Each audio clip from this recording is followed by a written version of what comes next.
r/AskReddit. Religious people, what is one thing you respect about atheists? There's an old story about this in my religion. Religious people give charity because God tells them to, but atheists give charity because they want to help people. Edit. I remember now, it's a Hasidic tale to explain why God created atheists. Why did God create atheists? There is a famous story told in Hasidic literature that addresses this very question.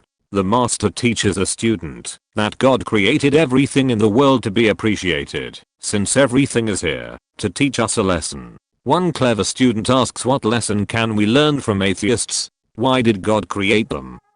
The master responds, God created atheists to teach us the most important lesson of them all, the lesson of true compassion. You see, when an atheist performs an act of charity, visits someone who is sick, helps someone in need, and cares for the world, he is not doing so because of some religious teaching. He does not believe that God commanded him to perform this act. In fact, he does not believe in God at all, so his acts are based on an inner sense of morality. And look at the kindness he can bestow upon others, simply because he feels it to be right. This means, the master continued, that when someone reaches out to you for help, you should never say back, quote, I pray that God will help you. Instead, for the moment, you should become an atheist, imagine that there is no God who can help, and say back, quote, I will help you. Martin Buber, Tales of Hasidim Volume 2, 1991. Jewish. I respect everything about atheists. I view spirituality like being an animal lover or a nature person, which I most certainly am not. Some people just have that sense. They feel the connection with animals or nature or whatever. Some people just don't get that spark from the same things. Some people get this sense, whatever it is, from their families. Some from a particular experience. Some just seem somehow born with it. I love kids. I often feel like I have a connection with them, and I love being around them. Plenty of people don't feel that way about children at all, and I don't judge them for it.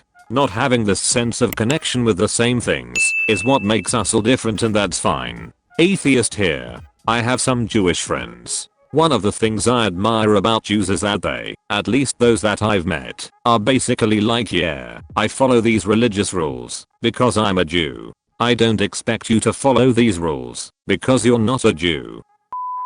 In high school, an atheist friend copped some flack for being atheist and was told that she must be amoral since she had no belief in heaven to jeopardize. She saw it entirely the other way because she didn't believe in heaven. The here and now was all there was, and she had to be the best person she could be because of that. I really respected that view.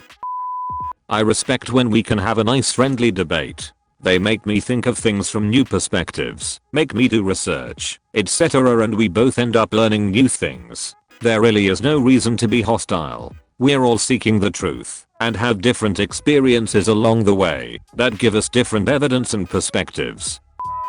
Being more understanding and open-minded. I'm trans, bisexual, and also Christian. I can have a civil conversation about being LGBT and Christian to an atheist, but not with a evangelical Christian. I joined online LGBT Christian communities, and the main complaint is a lot of churches are unwelcoming to us. I've got a love of philosophy and theology, but the people I can least discuss them with is my fellow Christians. Either they're stuck on easy mimetic answers for honestly difficult philosophy, or they're so afraid of accidentally blaspheming that they daren't venture into theoretical theology. I had one man tell me he honestly believed King Solomon is in hell because he was too smart for his own good.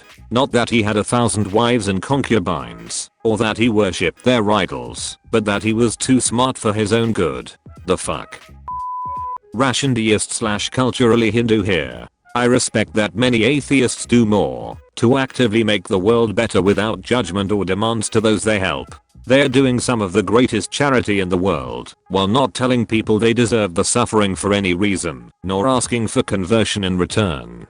Basically, they do better at the thing that every religion tells you is very important to do, which is extra strange, since atheists aren't even getting a reward for the behavior. That's what turned me away from organized religion personally.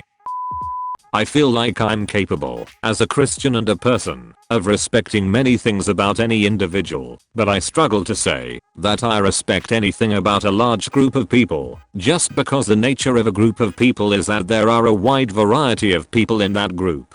I don't think atheists or Christians are homogeneous groups, where any one feature defines every member of that group other than the whole believe in God/don't believe in God dichotomy. It always frustrates me when I see strawman arguments like Stalin/Mao was an atheist, so atheists are evil lol, or Westboro Baptist Church hates the LGBT community, so all Christians must be homophobes. It's the problem with availability bias. We reduce a person to the most simplistic thing or set of things we know about a piece of their identity. I don't think atheists or Christians or Muslims or any religious/philosophical group is homogeneous enough for me to say I respect one thing about all of them. I've met atheists who I felt were honest truth seekers, and I admired that about them. I've met atheists who honestly never thought for themselves in their whole lives, and who parrot Dawkins, etc. because they think it makes them look smart, and I generally found things I respected about them too, such as a love for animals or even just the burning desire to be loved, which I think is a huge part of what makes us all human. There's only one atheist I know who I don't have anything I respect about him, and I think he actively tries to be a terrible person, and that most atheists would condemn him too. Christian here, they have the guts not to believe. I base everything I know on science, and put my religion second. The earth was formed 6,000 years ago. Translation error. Evil number 666. Also translation error. Early Bibles in other languages have it as 616. I don't read the Bible, or go to church. I just believe in God. Can't prove God doesn't exist if everything you believe about God goes hand in hand with science. That's what I respect about atheists. I believe that if you believe in some God, you have nothing to lose if he isn't real, and everything to gain if he is. If you don't believe, you have nothing to gain if he isn't real, and everything to lose if he is. I'm a rabbi. And even though there's no confessional in Judaism, I sure have a lot of people confessing their atheism to me. What's remarkable is to see the diversity of ways in which people find a way to do for themselves the very same things that religion has built into it. I'll give the example of being in community and being surrounded by a support network. Synagogues, mosques, and churches are all natural places to build your list of emergency contacts and find yourself some buddies and godparents for your kiddos. I acknowledge that there are plenty of atheists who are engaged in regular religious practice and synagogue/church/mosque community. For those who aren't, I'm impressed and awed by their finding ways to build community and support for themselves as adults. It's such a hard thing to do, and I respect anyone who manages to create a network of folks who surround them in good times and in bad. In general, nothing. There's really not much difference between a level-headed atheist and a level-headed person who believes in a god. Both just try to get through the day and try to refrain from being a bad person. But one believes in an afterlife or cycle of life and the other believes in. Not really sure what the average atheist believes, but I know it's not that.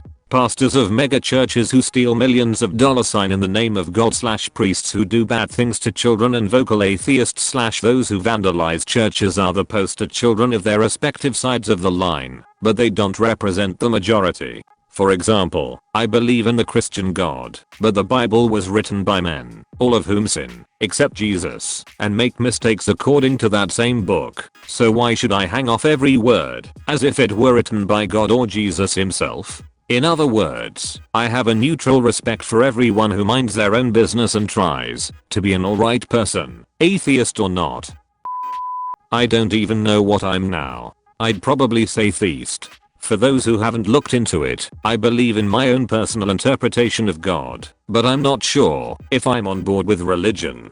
I do feel in first world countries religion does much more good than harm, and the Christian values the US was built on helped pave our success as a nation. I have ran in both circles, religious/atheist, and I can both respect and not respect the on-the-nose logical approach of how atheists tend to think regarding religion/God. It's interesting because the argument can go both ways. Which perspective is easier/takes less effort? Blind faith or only believing what you can tangibly see in front of you, or logically reason within your own skull-sized kingdom? Anytime I find myself being negative, I re-listen to This Is Water by David Foster Wallace. It's a very valuable life tool. Relating to this, he goes into the true value of an education is learning you have the choice to decide what/how you think. If you allow the sliver of a possibility in any situation, no matter how unlikely, it gives the freedom to consider maybe the guy who just cut me off in traffic is trying to get to the hospital and there is no reason to be upset, and you can be positive/happy. He says a very powerful quote that relates to folks on both sides of the aisle. Blind certainty, a close-mindedness that amounts to an imprisonment so total that the prisoner doesn't even know he's locked up. DFW. I'd love it if you liked and subscribed.